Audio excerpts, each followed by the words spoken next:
Hi friends, இன்றைக்கி சூப்பரான ஒரு பலாப்பழ பாயாசம் செய்ய போகிறேங்க. வாங்க எப்படி செய்யலாம் வீடியோக்குள்ளே போகலாம். பலாப்பழத்தை ஒரு 20 சொலை எடுத்து மிக்சியில் நல்லா அரைச்சிக்கலாங்க.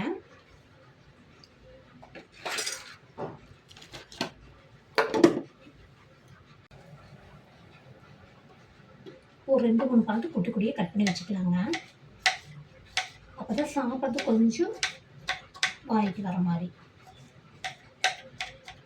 கொஞ்சம் வெண்ணெய் சாப்பிட்ற மாதிரி இருக்கும். பாதி அரைச்சிட்டோம்.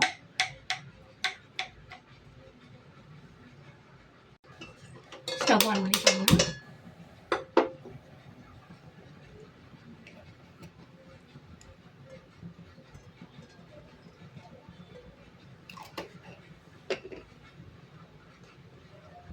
கட் பண்ணி வச்சுருந்து பைனாப்பிள் போடுறேன்.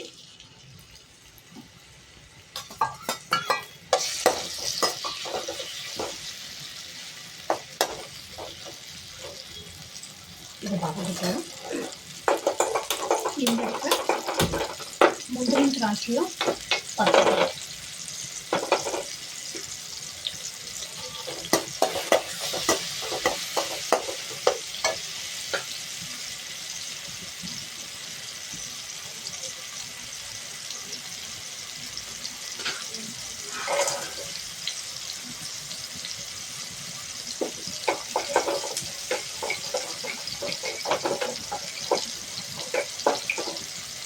இது தேங்காய் பால் எடுத்து வச்சுக்கிறேங்க. ஒரு தடவை மதி கொஞ்சம் தண்ணி ஊற்றி தேங்காய் பால் எடுத்து வச்சுக்கிறேன்.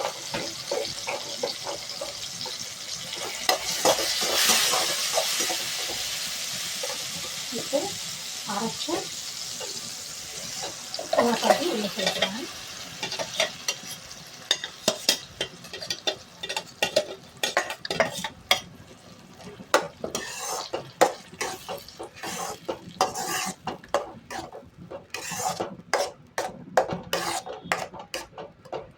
இது கொஞ்சம் அப்படி நல்லா வணங்கட்டும்.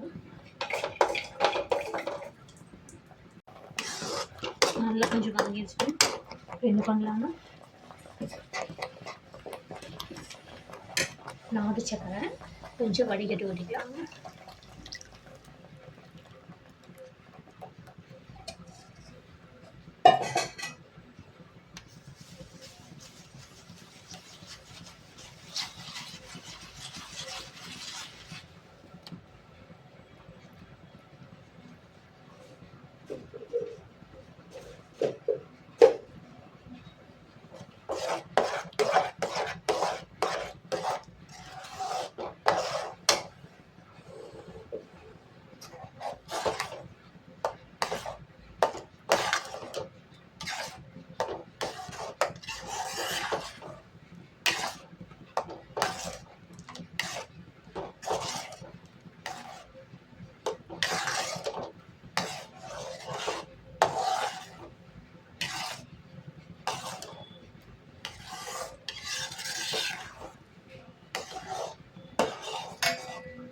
இது கூட தேங்காய் பால் ஊற்றிடலாங்க.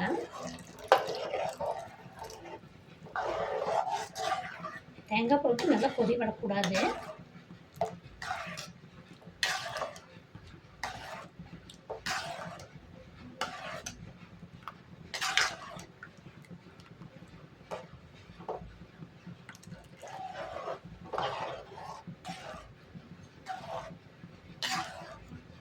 இப்போ இந்த முந்திரி திராட்சை இதெல்லாம் சேர்த்துக்கலாம்.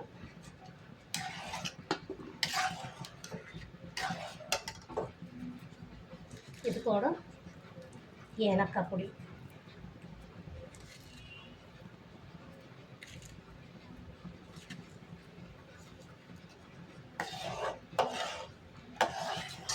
அது சூப்பரான ஒரு பாயாசம் ரெடி ஆயிடுச்சுங்க. ரொம்ப சிம்பிளான இதுதான், டக்குன்னு முடிஞ்சிடும். பலாப்பழம் மட்டும் இருந்துச்சுன்னா சரி, சீக்கிரம் வேலை முடிஞ்சிடும்.